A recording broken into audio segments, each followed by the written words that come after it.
everyone, I'm Daniel Uy, marketing professional here at Toyota.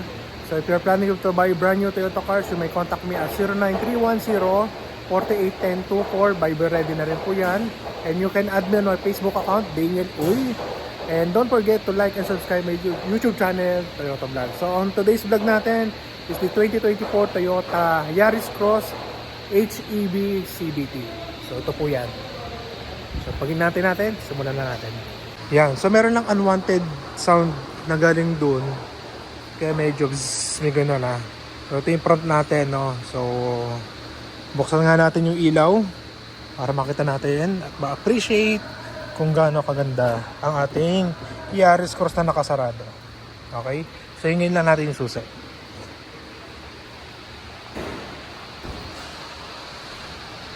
Okay, nasa atin na yung susi. Bubuksan natin. Ang pagbukas ng susi na to, anong sasakyan na to, ilalagay ko muna sa bulsa ko, yung susi ha. Lagay natin. So nakalock yan ha, hindi ko pa binubuksan. So lapit lang tayo sa door na to, o kahit sa kabila, meron ditong line na dalawa.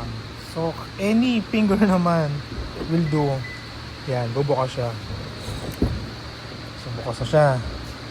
So buksan natin yung kanyang, ayan, iwasan na natin magasgasan.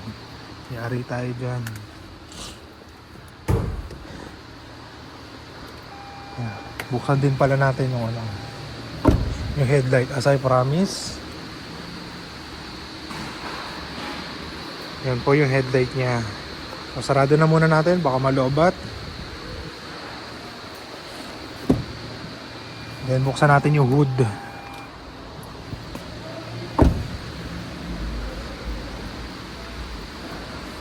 Dito sa front natin, we are equipped with safety features like front sensor. Dalawa po yan, nasa ibabaw ng fog lamps natin. Then we have here the front camera. So ma-appreciate nyo yan kapag nasa masisikip na daanan kayo. Yung camera 360. Ayan. So this is a 1.5 engine equipped with hybrid electronic vehicle. Ayan. So ibig sabihin, combination siya ng gasoline engine and battery powered. Okay. So yan po yung ating makikita sa under the hood natin. Ayan.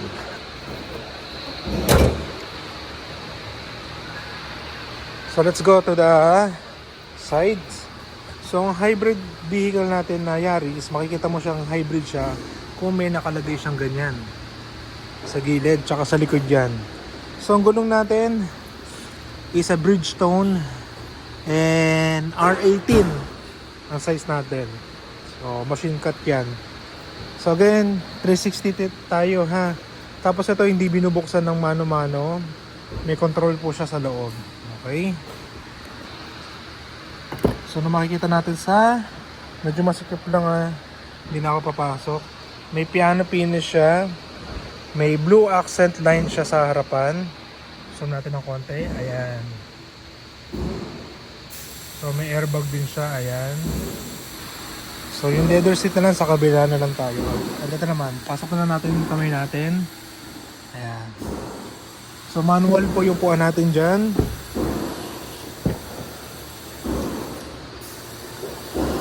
So meron aircon blower tayo makikita rito. Ayan. Tapos naka-panoramic na rin siya. Ayan. Dito kasi may cover yan. Para hindi naman mainit. So yung sa likod natin, yung SHEV.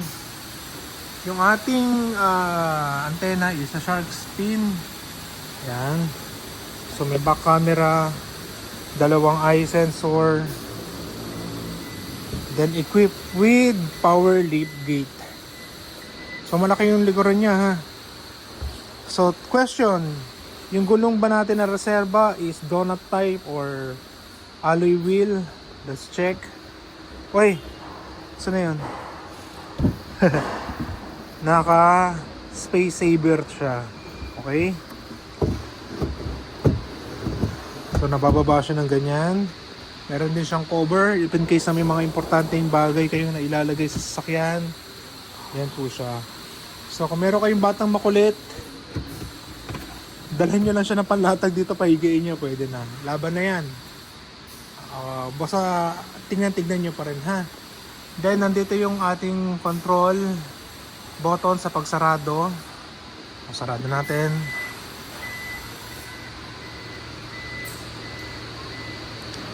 Kaganda naman oh. Okay. So po tayo sa driver side. So bago ako umupo, pakita ko muna to. Naka power seat siya. Then ito yung mga controls natin sa gilid, sa windows, lock sa door, auto, yun yung sinasabi kong auto. Sa pagsarado ng side mirror natin, control sa side mirror pag-adjust. So let's have a seat. Okay ko. Sa ilaw to, EV mode, traction control, collision mitigation, power lift gate sa likod, may control current jam.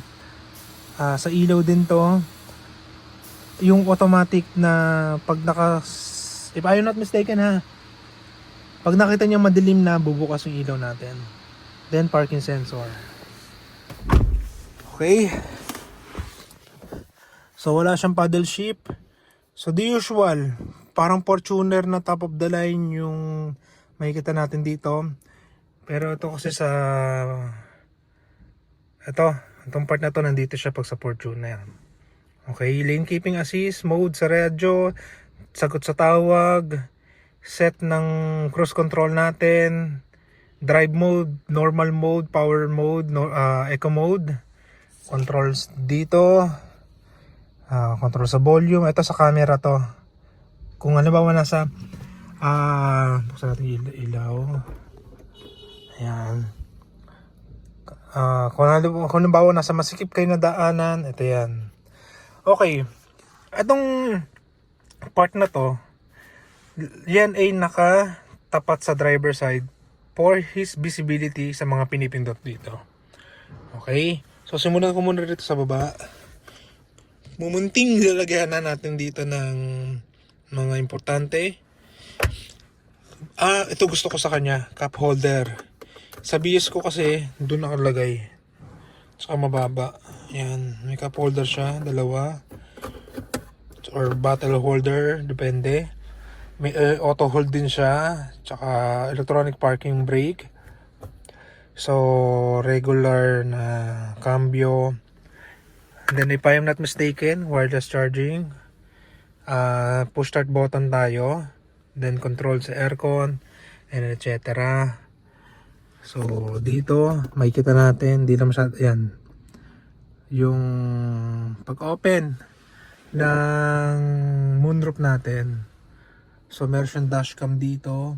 Then, dito nakalagay yung dalawang safety features natin, collision mitigation, lane keeping assist. Yan. So, ito po ang ating 2024 Toyota Yaris Cross. Okay?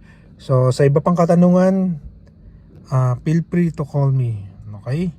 So, see you in our dealership to buy brand new Toyota cars. Bye!